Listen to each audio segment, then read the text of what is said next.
Olá, sejam muito bem-vindos a mais uma edição do nosso IMGA Podcast. O meu nome é Rui Machado, diretor de investimentos da IM Gestão de Ativos. Hoje serei acompanhado pelo António Dias, subdiretor da IM Gestão de Ativos, responsável pelos nossos fundos de ações. O António irá ajudar-me aqui a explicar a nossa estratégia para os fundos e mercados acionistas e, ao mesmo tempo, falarmos um bocadinho sobre os temas dominantes nos últimos meses. Mas começamos, como habitualmente, por uma resenha do mês anterior, agosto, em que foi um mês que eu classificaria com duas partes muito distintas. Se na primeira quinzena notou-se a continuação de um apetite por risco, a segunda quinzena foi claramente oposta. Nos mercados acionistas, as primeiras semanas foi uma continuação do mês de julho, ou seja, com recuperações e valorizações até significativas, e na segunda quinzena tudo se inverteu e, portanto, foram anulados esses ganhos, inclusivamente o mês de agosto para os mercados acionistas saldou-se num saldo negativo para os mercados acionistas globais em cerca de 4%. Nos mercados operacionistas, o cenário não foi muito diferente, com uma exceção, foi sempre um cenário mais negativo, ou seja, sempre subida de taxa de juros, embora mais relevante na segunda quinzena. Mas dizia eu, esta inversão, falava eu sobre esta inversão e normalmente nestas inversões não há um único fator que explica estas alterações de sentimento. Mas parece-me claro que houve um indicador muito consistente e muito relacionado com esta alteração de sentimento, que tem a ver com os indicadores de inflação e a manutenção de um cenário inflacionista muito mais persistente do que, se calhar, alguns investidores esperavam. António, bem-vindo ao nosso IMGA Podcast, à tua primeira presença aqui no nosso podcast. Eu começo precisamente por aí.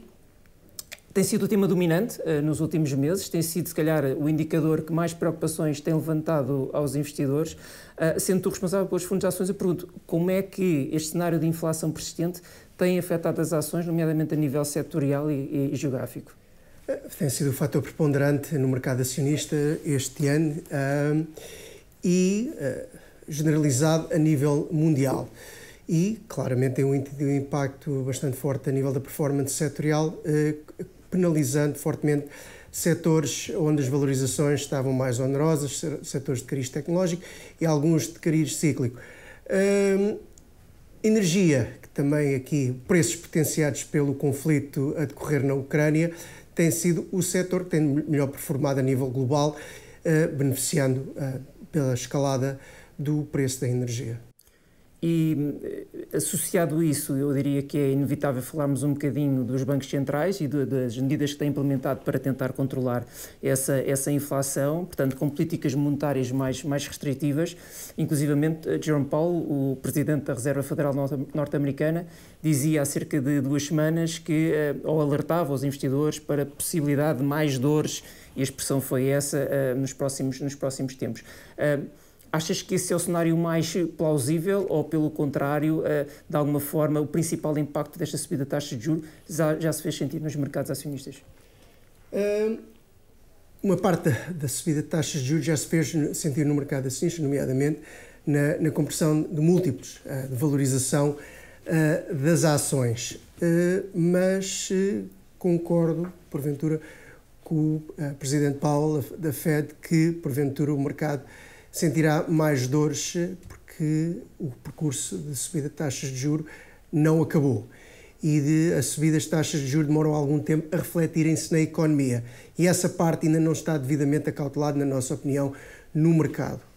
Portanto, achas que na prática o sentimento dos investidores sobre a evolução da taxa de juros vai continuar a condicionar esta evolução, pelo menos mais curto prazo, nos mercados acionistas? Sem dúvida. Basicamente. Okay. Queria fazer uma pergunta e mudando um bocadinho de tema, olhando mais para as empresas, mais para a parte micro e a época de divulgação de resultados. Julho e pelo menos o início de agosto foi um dos pilares para a recuperação do mercado, até porque os investidores pareceu-me que reviram muito em baixas expectativas e, portanto, havia um cenário, ou expectativas de um cenário, poder ser mais negativo nessa divulgação de resultados. Parece-me a mim que os resultados não foram tão maus quanto esperava, portanto, acima dessas expectativas, e achas que esse otimismo resultou precisamente da revisão em baixa ou já é algo mais do que isso? As estimativas tinham sido cortadas bastante, mas não houve generalizado resultados por parte das empresas maus ou guidance. Inclusive, em alguns setores, nomeadamente dos de cariz cíclico, foi divulgado por empresas que não estão a antever uma recessão a curto prazo, o que deu algum alento ao mercado por esse facto em si.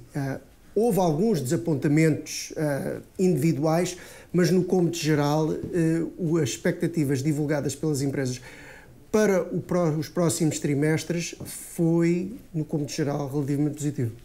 E com essa divulgação de resultados relativamente positiva, mas ao mesmo tempo tiveste no ano como um todo uma desvalorização dos mercados acionistas, como é que nós ficamos em termos de valorizações teóricas? Como é que isso compara com as médias históricas? A queda que os mercados acionistas sofreram este ano leva os múltiplos para a média dos últimos 10 anos.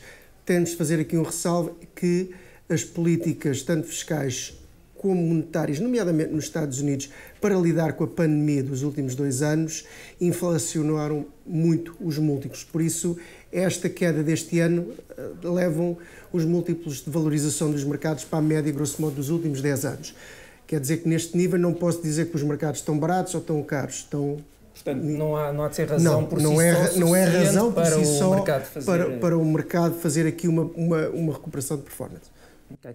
Olhando um pouco mais para a frente e sabendo que tens tido um posicionamento muito cauteloso este ano e a razão para algum sucesso nos nossos fundos de ações, parece que esse posicionamento mais cauteloso ainda se deve manter ou há razões para um maior otimismo para os mercados acionistas? Portanto, na prática, perguntar-te se podemos revisitar os mínimos do ano ou se achas que esse é um cenário possível? Começo pelo lado positivo. A nível de valorizações, a nível individual, começa a haver situações de veras atraentes a nível de empresas, não tanto a nível de setores, mas na correção em alguns setores, nomeadamente de cariz tecnológico e cíclicos, deixam algumas empresas que nós consideramos de qualidade a negociar a múltiplos bem mais atraentes. Do lado inverso, as subidas de taxas de juros demoram o seu tempo para surtir efeito na economia. E esse efeito acho que não está totalmente acautelado pelo mercado a nível de valorizações. Por isso, e se a postura por parte dos bancos centrais não se alterarem a curto prazo, esse impacto vai ser cada vez maior e se isso continuar por mais alguns trimestres, porventura iremos testar novos mínimos. Nós não temos parado aqui nas edições que fizemos do nosso podcast falar das performances dos nossos fundos, falamos um bocadinho mais de mercados e posicionamentos, mas hoje abrimos aqui uma exceção porque acho inevitável falarmos sobre o nosso Ações América, que se tem destacado no fundo no panorama dos fundos mobiliários nacionais, e parabéns por esses resultados. O nosso tempo está a terminar, portanto faço uma pergunta final muito simples. Qual tem sido o segredo para o sucesso do Ações América e da gestão dos fundos de ações? Nós temos sempre uma postura algo conservadora na gestão dos fundos de ações. Tentamos manter sempre uma almofada bastante razoável de liquidez que, em momentos de maior turbulência do mercado, nos protege.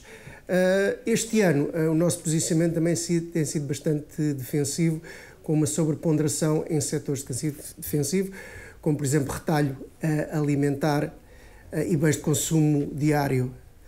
No entanto, esta postura, que neste ano nos tem corrido bastante bem, é alterada quando nós, porventura, vimos que a situação económica está a alterar, por isso não temos um paradigma fixo a nível da alocação.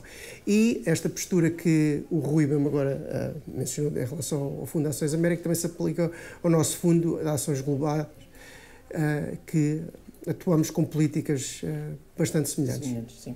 Muito obrigado, António. Resta-me também agradecer a todos os que nos acompanharam e se estiverem interessados em conhecer mais, subscrevam as nossas redes sociais e aproveitem também para deixar as vossas sugestões em @IMGestãodeativos. Obrigado e até breve.